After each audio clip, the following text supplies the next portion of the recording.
Once again, I welcome you, Anupama Madam, on behalf of Microbiology Department from Agri College, Sasco. It will be my privilege to introduce you, ma'am. Dear students, let us start with the journey of Dr. Anupama Madam. Ma'am is the COO and co-founder of Venovate Biosolution Private Limited. Ma'am has done her master degree from Mumbai University and PhD from Savitribai Phule Pune University. She has a certificate course in IPR from MCL, Innovation Park Venture Center Pune. Ma'am has previous research experience while working at Aga Kar Research Institute as a scientist. She worked at a higher management level at Thomas Baker Biosciences Private Limited. Ma'am also has a teaching experience of UG and PG microbiology and biotechnology students in Royal College, Mumbai. Not only this, student, ma'am also has provided her services as a counselor for IGNOU biotechnology courses. Ma'am has number of reputed awards to her credit, including the National Bio-Entrepreneur Competition, DBT Biocare Grant, and Best Poster Award by hands of Honorable Dr. Renu Swaru. Ma'am has been a part of Women's Conclave organized by DBT India and delivered talks on women in science. Ma'am has several papers in reputed national and international journal, and on the top of all this, ma'am also has one patent to her credit.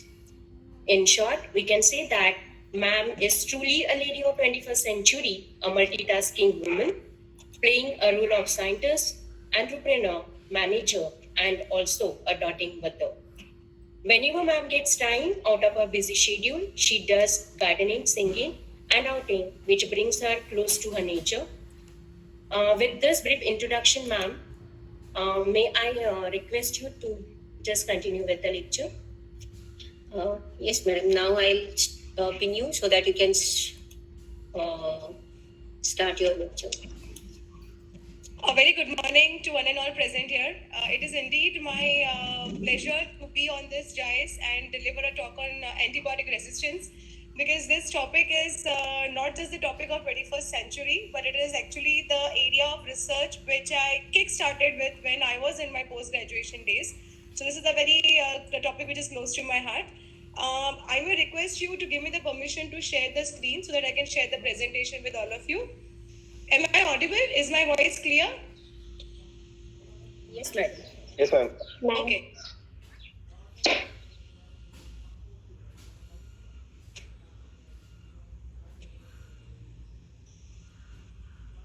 Yes, now you can start sharing your screen. Can see the screen now? Okay. Is my screen visible? Not yet. Not yet. Okay. Yes, ma'am. Okay. So you can see the title slide clearly now, right?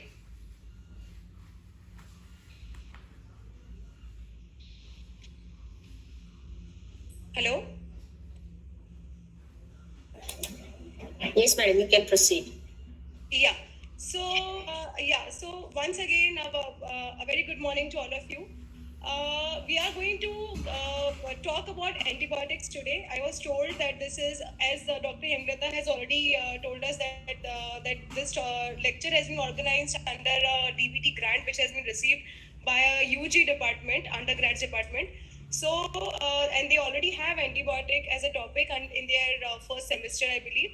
So the idea of me giving this talk today is for the student fraternity to get benefited in a manner that they understand everything about antibiotics, the basis of the same.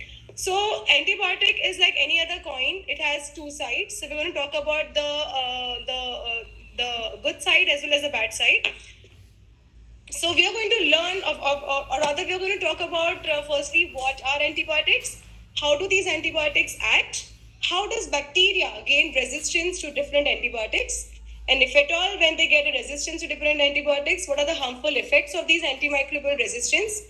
What should we as an individual, as a society do or should not do for containing the spread of antibiotic resistance, and what is the way ahead for all of us? So to start with, what are antibiotics? Firstly, before I kickstart the presentation, I want to make a small note over here that let's make this presentation a very informal presentation because it's specifically for the student fraternity. I would request them to stop me in between any slide, and they can ask me questions or any doubts that they want to. So let it be more of an interactive session rather than me delivering a lecture which their students are already used to, kind of. So, so what are antibiotics? So, antibiotic is nothing but a medicine. Medicine is something which makes us feel good, which makes us feel better. Now, this medicine has the power to fight infections, especially by different bacteria. So, the word antibiotics is picked up from anti, which means against, okay, against, and biotic means living things. We all know bio means living things. So, antibiotic means something which is against living things. Now, the discovery of antibiotics is a very interesting story. I'm sure your teacher must have already told you about this story, but let's go through it once again. That it was Dr. Alexander Fleming in the year 1928. Now it is said on the internet that he's a very messy scientist, but let's not call him that because he has given us the biggest discovery of the century. But he was a great scientist, I would rather put it that way. So he was doing some work in his laboratory, and then he packed up his stuff in the laboratory. He went for a holiday, and then when he came back from his holidays, he saw a petri plate which was seeded with Staphylococcus aureus. So what he noticed was the culture had grown as a lawn all throughout the plate, except at one particular place where there was a clear zone. When he got curious and when he looked at it carefully, he realized that that clear spot had a mold in the center. So this mold actually was exuding something which prevented the growth of this Staphylococcus aureus. Basically, it inhibited or it killed the Staphylococcus aureus sitting in its close vicinity. Alexander Fleming, of course, did not knew what it was, but he called the name penicillin because the mold that he was speaking about was Penicillium notatum. He was not able to isolate this substance any further, but eventually this became a big curiosity worldwide, and in the late 1930s and 1940s, people were able to actually make larger amounts of this penicillin and ran successful trials on mice. When I say successful trials on mice, they were actually able to prove that yes, penicillin is a substance which can kill bacteria. And for this amazing discovery, a Nobel Prize was awarded in the year 1945. So this is where the journey of antibiotics began. Antibiotics were suddenly everywhere. They were cured, or they were called as a miracle cure. The only reason for this was before the discovery of antibiotics, there were a lot of deaths because of infections. There were no treatments available for bacterial infections. But eventually, moment the first antibiotic penicillin was discovered, industries worldwide were in a rat race to search for more antibiotics in nature. Like streptomycin was one of the first drugs to have an effect which was documented against tuberculosis. And this disease, dreadful disease, was previously untreatable by any other substance. So such kind of miracle cure started happening by the use of antibiotics. Surgeons were now able to take up much more riskier and much more dangerous operations because they were sure that if at all the sutures were big enough, we have a substance called as antibiotics which can be given to the patient, and the patient's operative area will remain free of infections. So that's why, or that's how antibiotics came to known as miracle cure. So when I talk about an antibiotic, or when the world started discovering more and more antibiotic, what were the ideal characteristics of an antibiotic that were supposed to be there? So firstly, an antibiotic should be a substance which should be able to kill or inhibit the growth of pathogens. Now I use the word pathogens over here because I do not want to kill the good bacteria. I only want to kill the bad bacteria, so I call them pathogens. Antibiotics should be something which should not cause damage to the host. Host means the patient who is taking in this antibiotic. It should not cause any allergic reaction. It should be stable when it is stored either in a liquid form or in a solid form. It should be able to remain in the tissue inside the body for a period long enough for the antibiotic to act against the pathogen. And very importantly, the antibiotic should be able to kill the pathogens before they get mutated and eventually become resistant to it. So these were the ideal qualities that were checked for a qualified antibiotic. So antibiotics can be obtained from different sources, broadly through natural sources and through synthetic sources. Under natural sources, the most common ones or the most popular ones are the fungi, like we already know, penicillin, rhizophulvin, or it can be bacteria also. Even bacteria has given us some many strong antibiotics like bacitracin and tetracyclines, chloramphenicol, which are even used till today. Or the antibiotics can be synthetic, as we have been seeing in case of drug discoveries. Is my screen visible to everybody? Yes, ma'am. Okay, I'll go ahead. Yeah. So once we know what are antibiotics, how an antibiotic is qualified, or how any substance is qualified to be an antibiotic, let us understand what are the different types of antibiotics. So there are 4 broad category under through which the antibiotics can be classified. Firstly, they can be classified on the mode of their. Excuse me, madam. Yes. Now we can see your screen. The moment you ask the question, at that time, Okay. you have lost. Now can you see it? No. Now can you see it? Yes, ma'am. Okay. Okay, so we now talk about the ways in which antibiotics can be classified. So there are 4 main strategies. I'm using my laser pointer over here to make it more easier for you to understand what am I talking about. So first way is to classify an antibiotic based on its antimicrobial activity. Whether that antibiotic is bacteriostatic or whether it is bactericidal. Static means it will only stop the further growth of the bacteria. And bactericidal means it will kill. Anupama, we Hello? can't see your presentation. Let me go over here. Okay. Yes. Yes, now it can be seen. Can you see now? Yes. Okay. Digital world has its own advantages and disadvantages. So please bear with it. Excuse me for this. Okay, so I'm using a laser pointer here now. So yeah, so bactericidals are the one which will actually kill whatever existing bacteria are present at the site of infection. That's the first way in which we can classify an antibiotic. We can also classify an antibiotic depending upon how specific it is for a particular pathogen.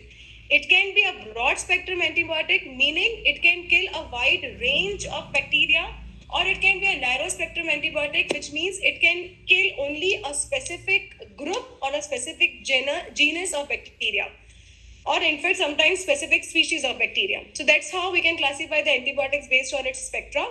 We can also classify an antibiotic based on its absorbability from the site of administration. So whether it's going to be a local antibiotic or whether it is going to be an injectable systemic antibiotic. Okay, both the types of antibiotic have different applications based on the type of infection we are looking forward to. Lastly and more importantly, the way the modern classification of antibiotic is done is as per the mechanism of action of antibiotics.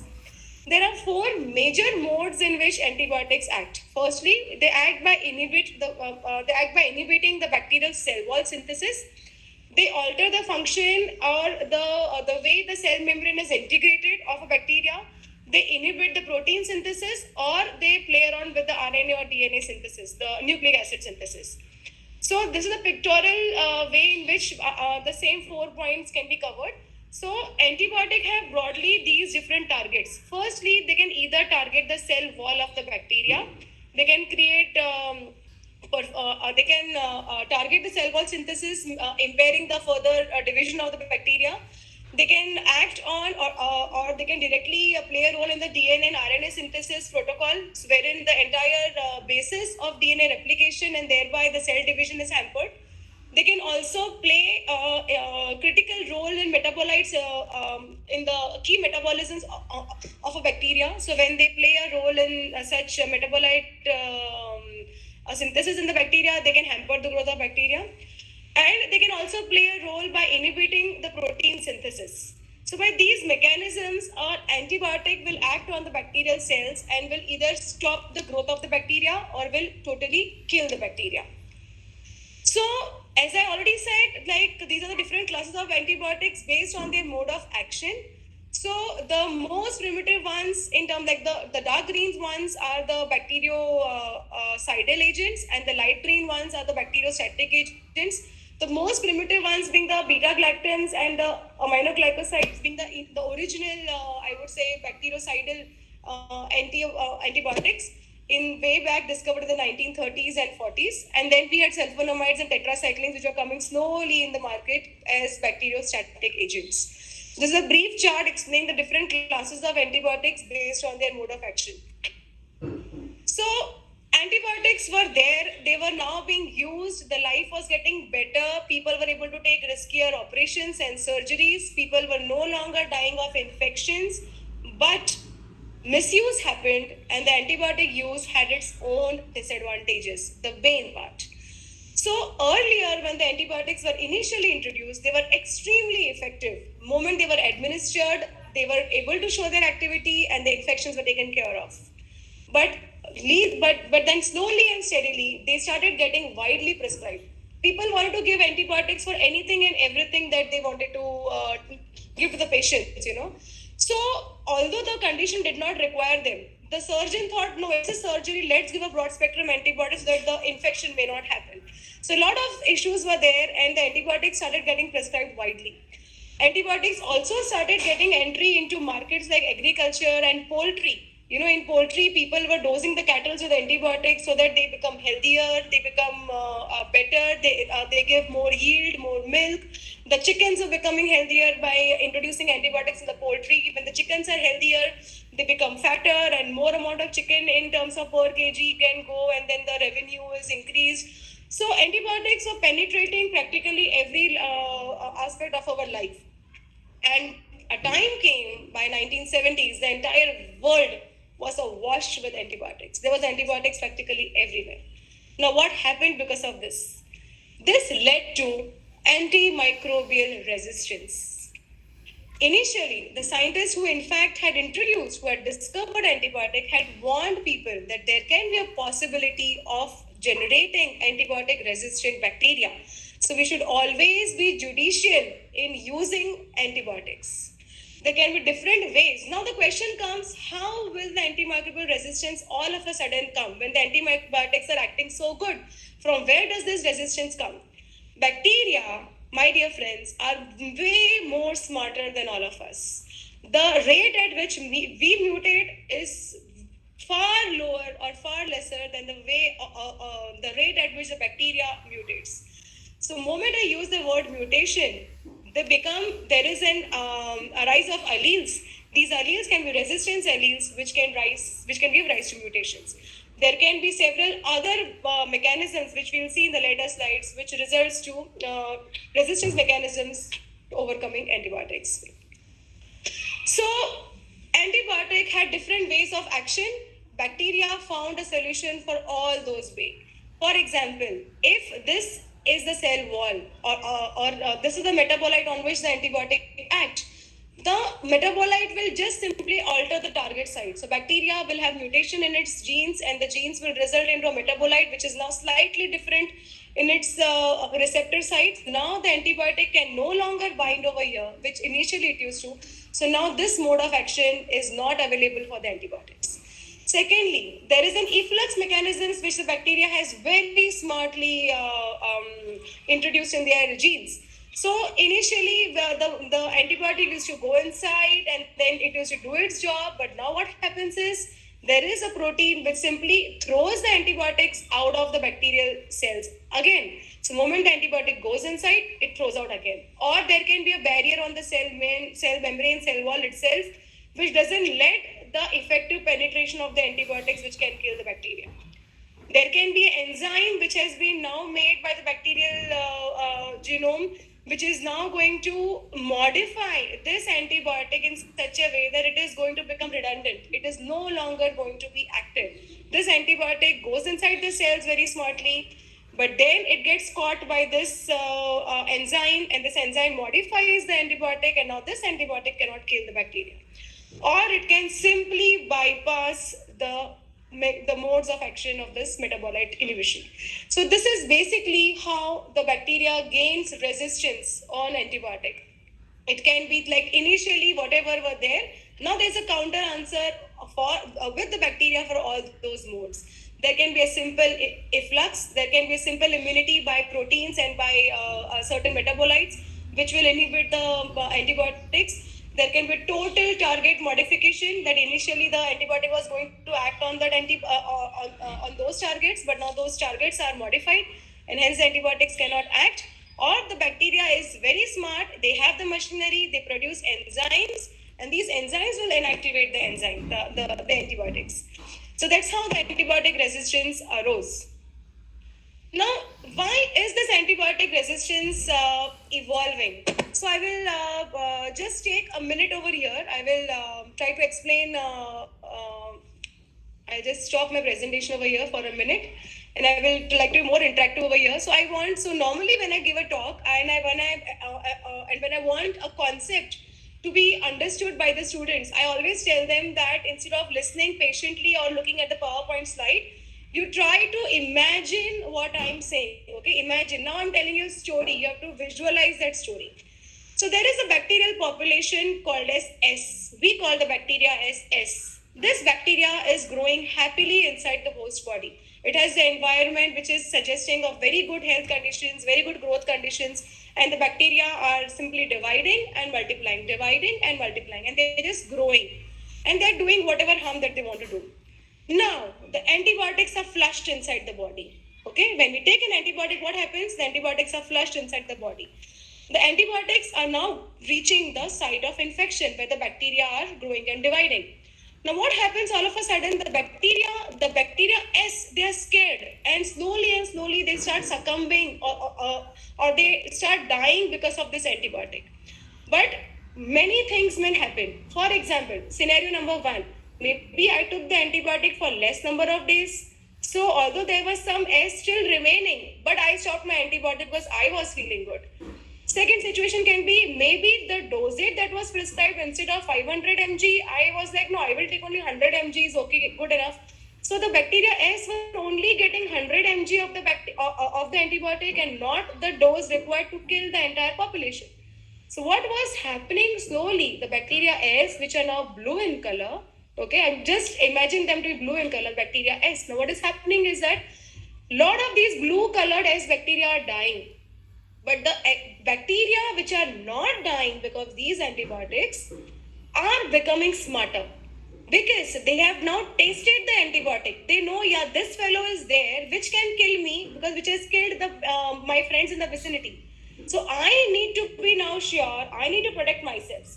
And they are so quick in mutation that they immediately start evolving, and they now from becoming from blue color become red color.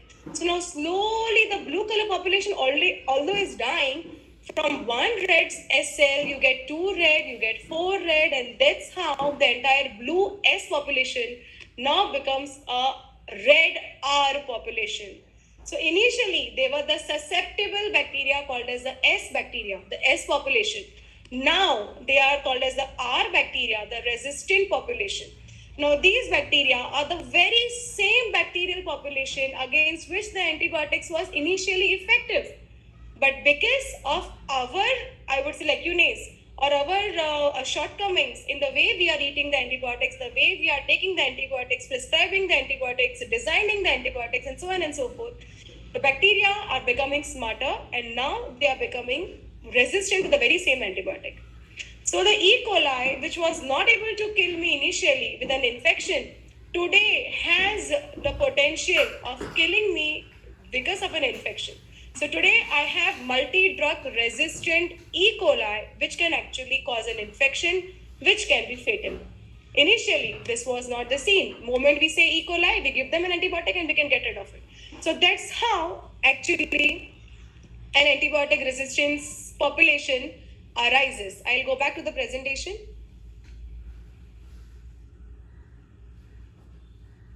Yes.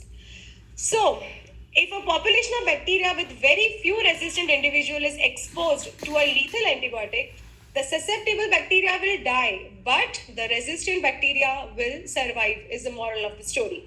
And with such kind of a selection pressure, moment we give antibiotic, we are giving a very strong selection pressure to the bacteria. Moment such kind of a strong selection pressure is applied, the nature has a rule of overcoming such selection pressure, and the spread of antibiotic resistance is even more rapid. Now, basically, when the bacteria are smarter, they will now give this smartness to their neighbors by different mechanisms called as a horizontal gene transfer or by cross resistance. So, by horizontal gene transfer simply means like the bacteria is sitting in the vicinity, and the bacteria has the specific genes which are going to code for antibiotic resistance. The bacteria is going to leak these genes in the vicinity, and then these genes are going to be simply passively picked up by the neighboring bacteria by, I'm sure you all know, by the mode of transformation, and they will also become resistant to it now.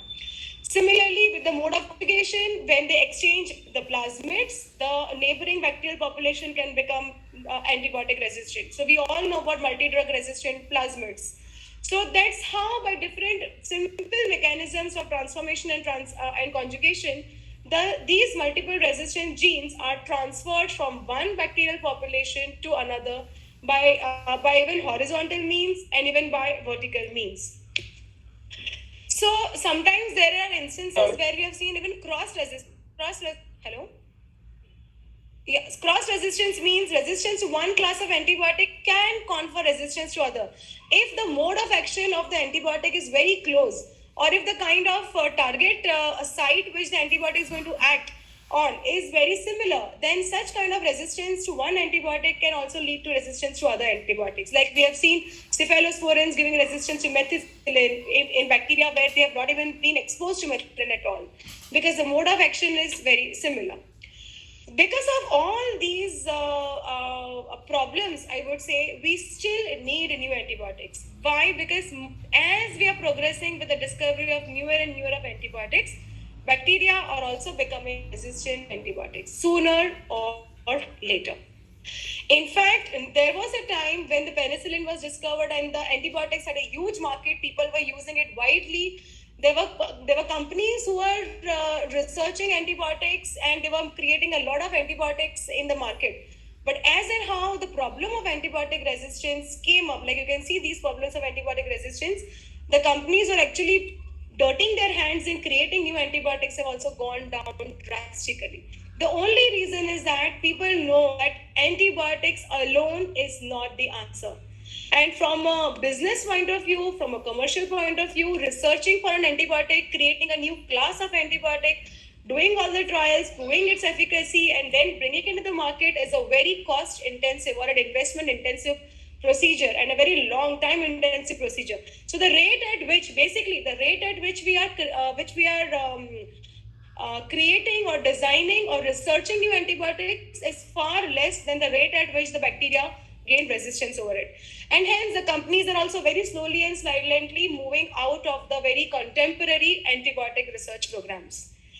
There is a speculation, there are reports, this is available in the internet, that there will be a time, let's say in 2020 or 2050, the deaths caused by antimicrobial resistance is going to be far more than the deaths caused by some of the very dreaded diseases of today, like diabetes or even cancer, for that matter. So this is the point where the world stands, where we stand, that we are actually foreseeing a major wave of antimicrobial resistance, and it is the time to act on this problem. So when I say it's time to act on this problem, how do we do it? We have to manage this antibiotic resistance in a particular way. Firstly is we have to manage the already existing resistant pathogens, and secondly, which is in our hands, is we have to avoid future evolution of such resistance. Now, this is a slide which I purposely put over here because I want all of you to share this slide with everyone in your family. Like whenever you are prescribed with an antibiotics, okay, do not take it as a normal pill where you can just take it and you feel better and you stop it. This very own habit of ours has landed the entire world at this juncture today. So you have to remember that antibiotics, whenever they are prescribed, you have to handle it with utmost care, just the way you handle any other medicine, maybe a medicine for BP or for a heart condition or for a sugar, for diabetes. The way we are meticulous about these medications, we need to be meticulous about antibiotics. We need to take antibiotics only when it is prescribed from a doctor.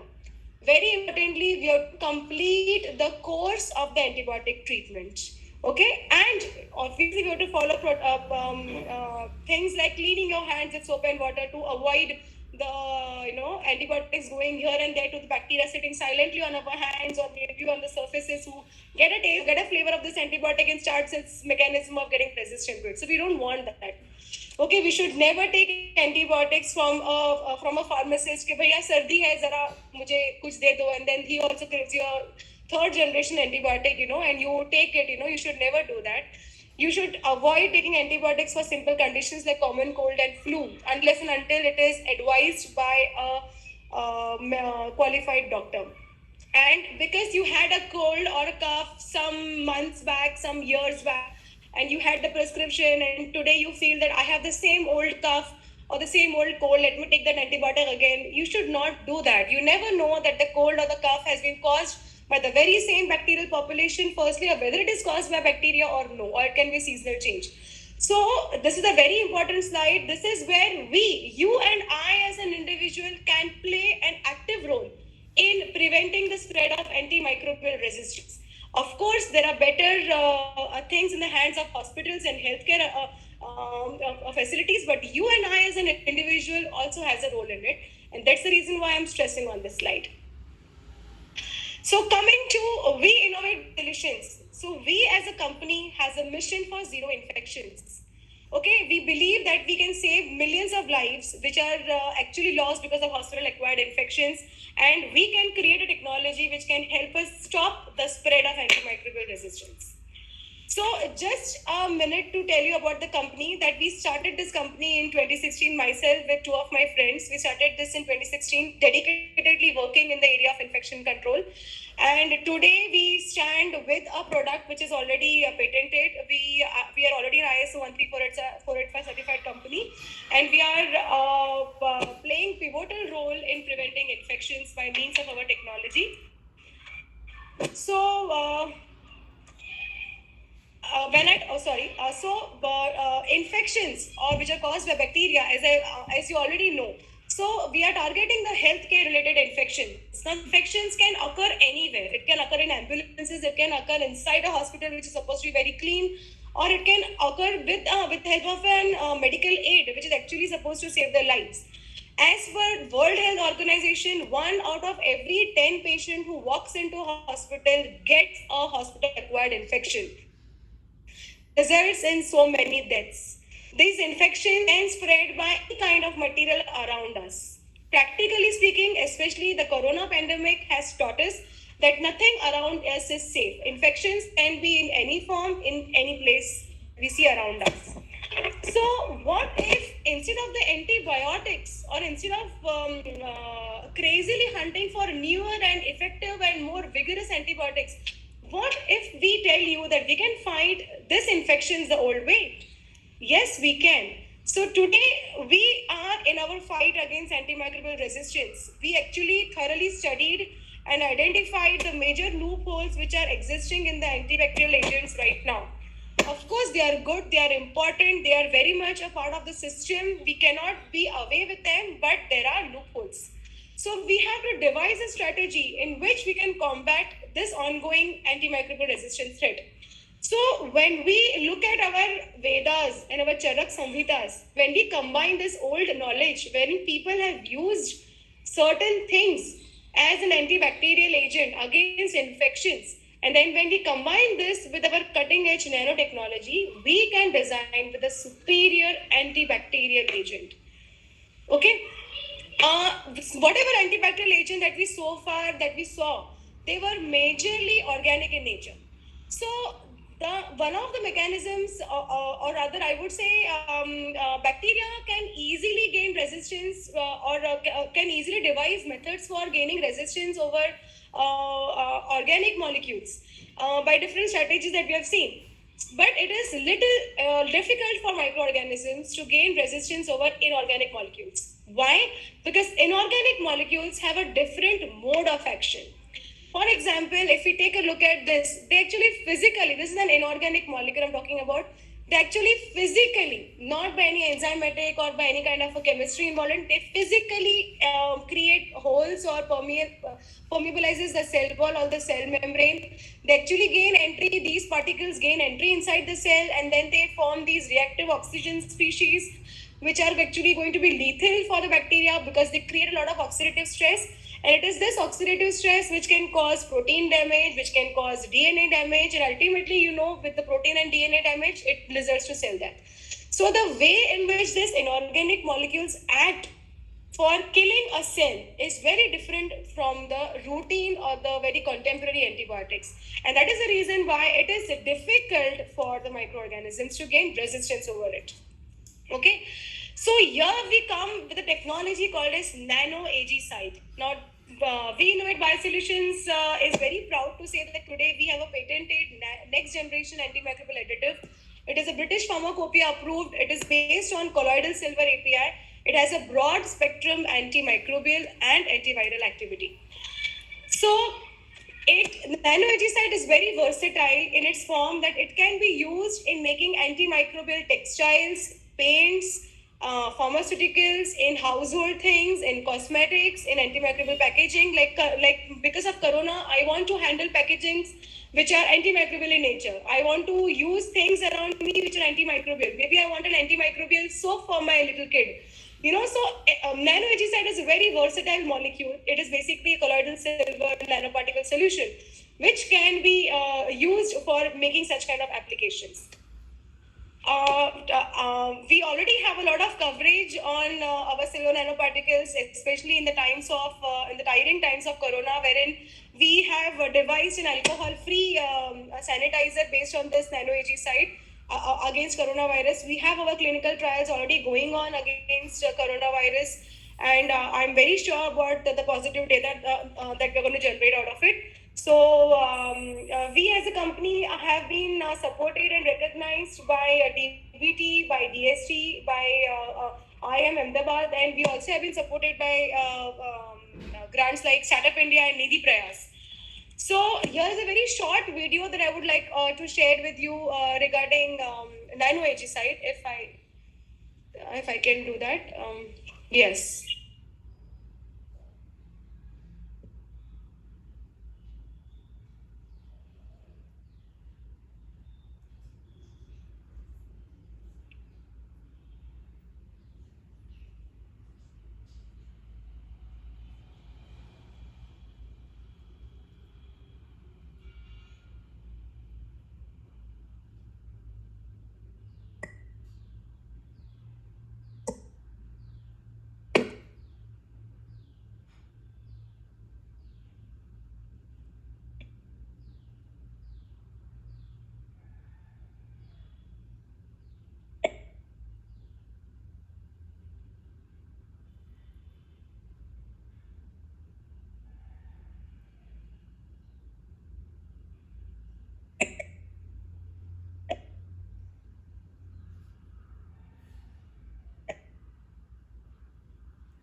So thank you very much for the patient listening, all of you.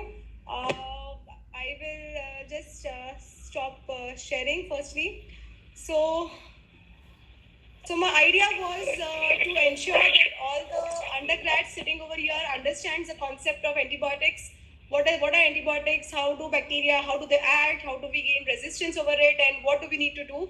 So as I just gave you a very brief flavor of what we are doing right now, so we as a company are exploring silver as an inorganic molecule, and we are making very highly effective silver nanoparticles using it. And we are trying to make different things around us antimicrobial in nature using this nano AgSite technology. And ultimately, we have a mission of zero infections, and we want to make this world a better place to live in without any threat of such corona in future. Yes, I'm ready to. I'm sure we have completed in time and would be happy to take questions or other just discussions also.